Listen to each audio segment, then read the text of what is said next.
I want us to continue our look today at God's judgment upon unbelievers in the book of Jude. Good morning. This is Pastor Ernie Lewis of the Blue Point Church in Sisney, Illinois, with your thoughts for Friday. I want us to look at the warnings in Jude about false teachers, or those who have turned away from God and are only pretending to be believers. In Jude verse 13, he says, "They are like raging waves of the sea, foaming up their own shame.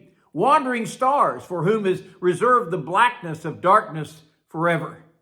Now, I am not a huge fan of the beach and the waves along the shore, but I do enjoy watching a peaceful ocean view with maybe small waves lapping up at the sand.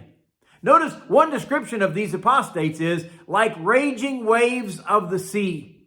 I think this group is seen as boasting with pride and arrogant speech about them. Like verse 16 says, "Their mouth speaketh great swelling words." Have you ever walked down the beach after a great storm and seen all the ugly debris that has been washed up by the swelling waves?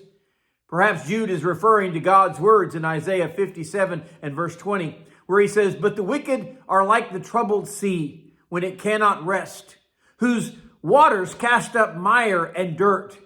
There is no peace, says my God, for the wicked.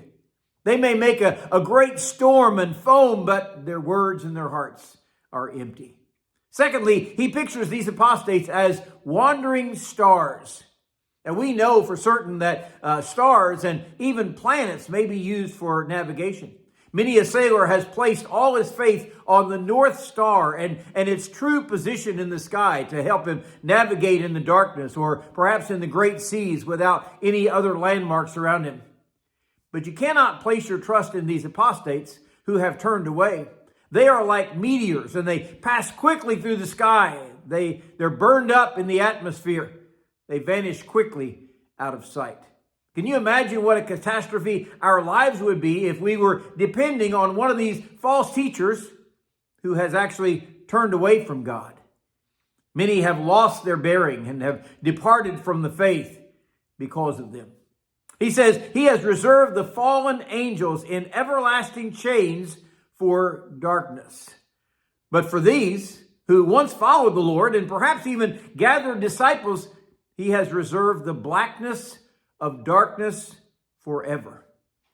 In Matthew chapter 8, Jesus marveled at the faith of a Roman centurion.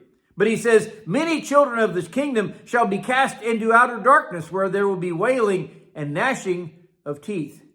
Hebrews 10:29 also says, "How much sorer punishment do you suppose will he be thought worthy of that follower who has trampled the Son of God underfoot?" Therefore, he says, "Do not cast away your confidence in God, which has great reward.